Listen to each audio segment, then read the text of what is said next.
C'est un honneur d'être là donc à la célébration des 80e anniversaire de la victoire de la Grande Guerre.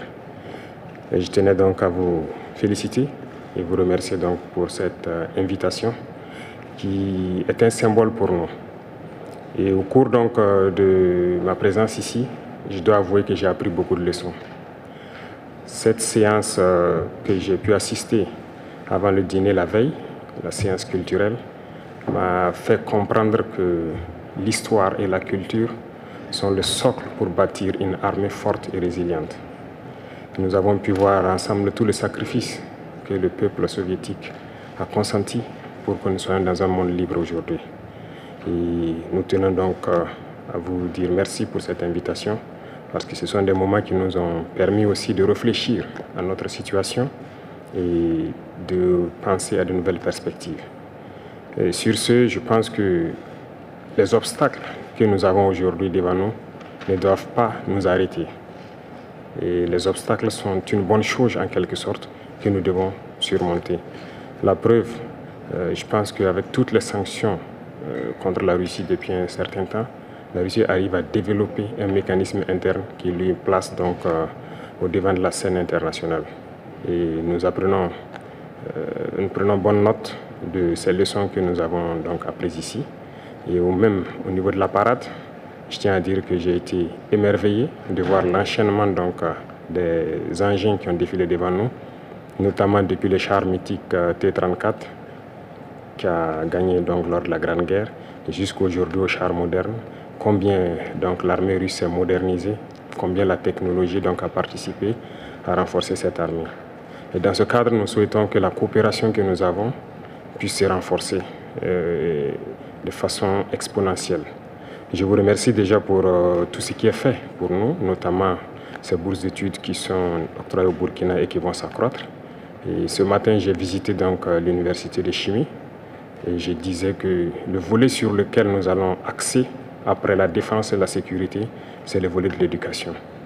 C'est ce volet qui nous intéresse le plus, notamment les sciences. Il faut que la Russie puisse nous aider à former notre jeunesse, notamment dans le domaine des sciences, pour que nous puissions développer chez nous la machinerie, en gros. Que ce soit la machinerie qui va avec l'armée ou la machinerie qui va avec l'industrie. Parce que c'est à ce seul prix que nous pourrons nous développer au sein de l'Afrique. La guerre qui nous est imposée aujourd'hui, nous pensons que ce n'est qu'une manifestation aussi du nazisme. Parce que le terrorisme qui est là aujourd'hui n'est pas du terrorisme, c'est de l'impérialisme.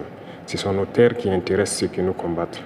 Et donc, finir avec cette guerre, avoir une armée forte et lancer le développement de notre patrie, telle est l'essence donc de notre combat.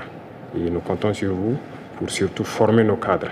Parce que la coopération, telle qu'on le dit, très souvent en Afrique, on aime avoir beaucoup de demandes. Nous savons que vous êtes dans une opération militaire spéciale. Nous comprenons tous les défis qu'il y a. Et le lendemain, qui est incertain pour le monde entier, nous pouvons comprendre ça.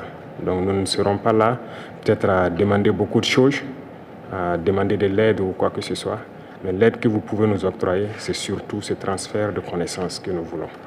Et donc nous souhaitons avoir plus de bourses et voir dans quelle perspective nous pouvons nous-mêmes donner des bourses à nos étudiants pour étudier ici.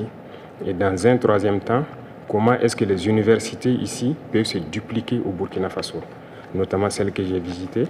Et aussi, il y a beaucoup d'autres universités dans le domaine des sciences. Comment on peut les dupliquer au Burkina Faso avec tout le laboratoire nécessaire qu'il faut pour former de manière pratique nos jeunes et que nous puissions être donc au cœur de notre propre développement.